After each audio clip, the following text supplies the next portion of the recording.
그래서 성명서 낭독 있겠습니다. 성명서를 낭독하겠습니다. 서울시는 시민이 반대하는 광화문 광장 재구조화 공사를 즉각 중단하라! 서울시 고 박원순 시장은 광화문 광장 재구조화 중단을 촉구해온 시민들의 끊임없는 요구에 의해 공사를 전면 재검토하겠다고 시민들에게 공표하였다. 그러나 서울시는 시민들과의 합의를 저버리고 2020년 11월 중순 전격적으로 광화문 광장 공사를 개시하였다. 이것은 민의를 무시한 공권력의 횡포라고 하지 않을 수 없다. 시민의 소리를 경청하지 아니하고 국민에 대한 봉사자로서의 역할을 방기하고 있는 서울시장 직무대행자의 독단과 서울시의 일방적 행정을 강력하게 규탄한다. 광화문 광장 재구조화 공사는 다음과 같은 이유에서 즉각 철회되어야 한다. 첫째, 서울시 재구조화 공사는 민의에 반한다. 현재의 광화문 광장은 100년 대계를 내다보며 전 오세훈 서울시장이 수많은 검토와 여론을 반영하여 10년 전 조성하였다. 현재의 광화문 광장이 시민들에게 불편하다거나 문제점이 공론화된 바가 없었다.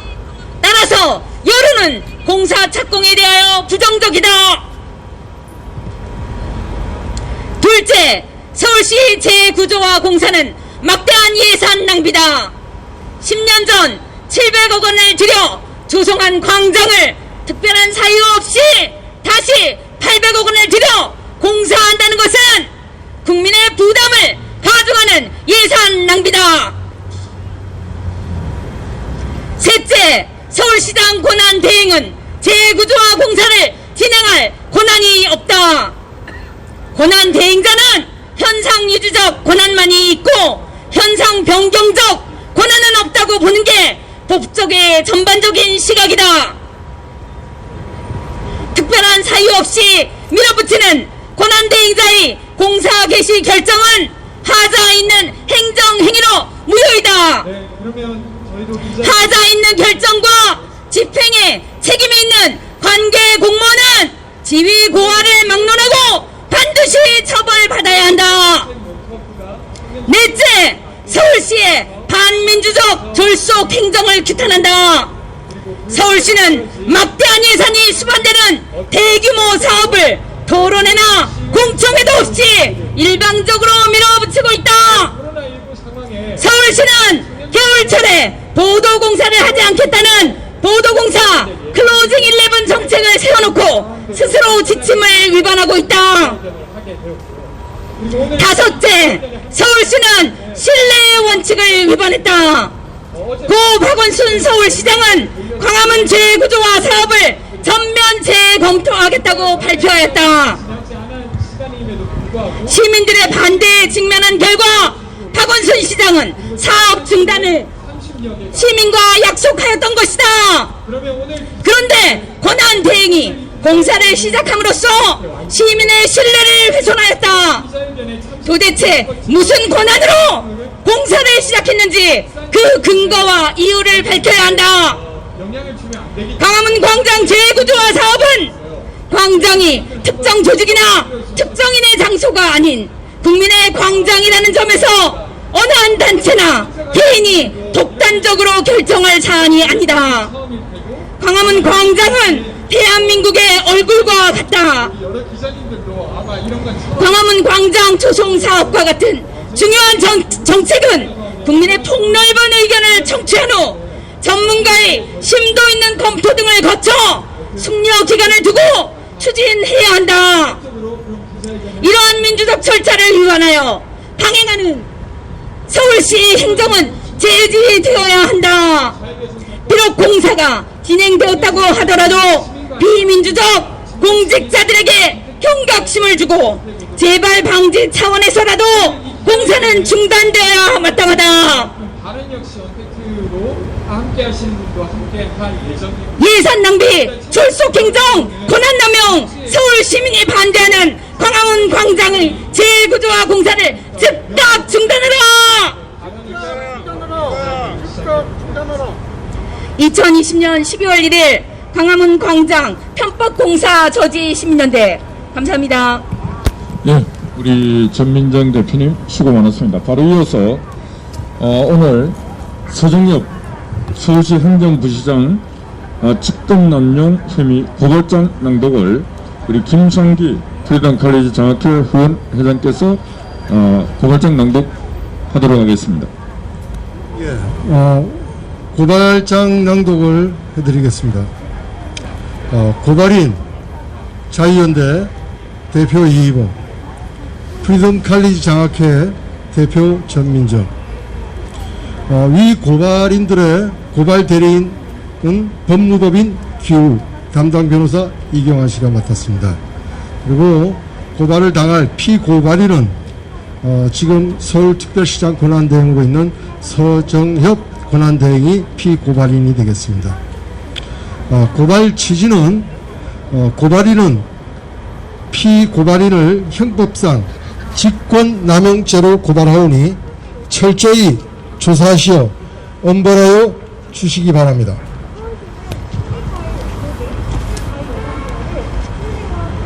고발 이유에 대해서 간략하게 간추려서 말씀을 드리겠습니다. 이 피고발인은 2020년 3월경 서울특별시 제1행정부시장으로 임명된 자로서 동년 7월 9일 전 특별시장인 박원순의 사망으로 인해 2020년 7월 10일부터 서울특별시 시장 권한대행을 맡아 그 직책을 수행하고 있는 자입니다. 기초적 사실관계를 말씀을 드리면 2009년 오세훈 전 서울시장은 700원의 예산을 들여 현재의 광화문 광장을 조성하였습니다. 당시 오 전 시장의 광화문 광장 사업 역시 도시, 교통, 역사, 문화, 조경 등 전문가 자문회의와 토론회 등을 수차례 진행하였으며 시민 설문조사 결과 가장 선호도가 높은 현재의 중앙 광장안을 수용하여 현재의 광화문 광장을 조성하게 되었습니다.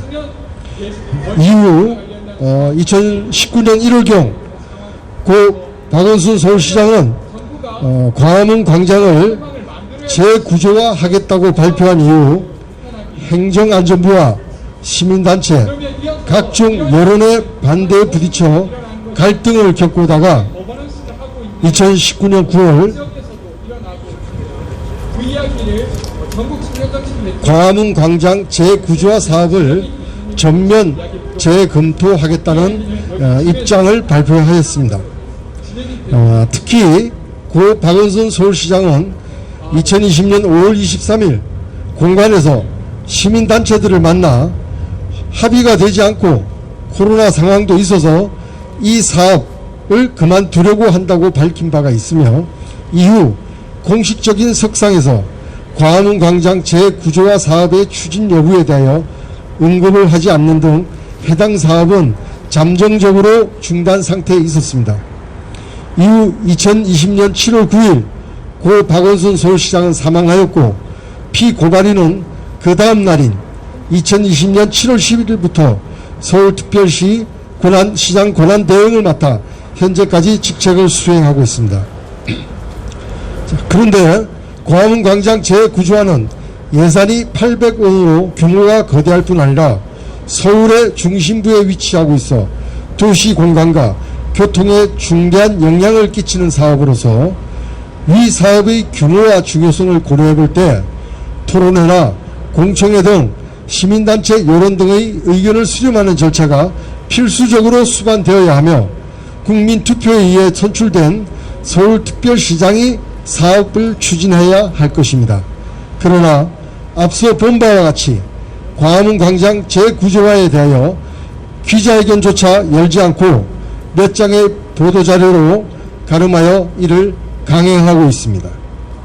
위와 같은 피고발인의 광화문 광장 재구조화 사업 추진 행위는 서울특별시장 권한대행의 권한을 명백히 일탈, 남용한 행위로서 다음 항에서 서술하는 이유로 형법 제123조의 직권남용죄를 구성한다 할 것입니다. 함께하고 계십니다. 물론 코로나 상황에 이어서 지금 이 자리, 이 공간에 함께하시지 못하지만 여기 계신 분들의 여러 가지 행위는 열거한 이미 앞서서 말씀드린 게 여러 개 있기 때문에 그래서 따라서 여러 가지 상황 설명은 주 보도 자료로 가름하고 결론을 말씀을 드리겠습니다. 이상과 같이 피고발인의 광화문 광장 재구조화 추진은 서울시의 보도환경 지침을 명백히 위반하였으며 서울특별시장 권한대행의 범위를 일탈 남용하였을 뿐 아니라 여론 수렴 등의 절차를 준수하지 아니한 절차상의 위법 또한 존재하므로 피고발인은 형법 제123조의 직권남용죄를 범하였다 할 것입니다.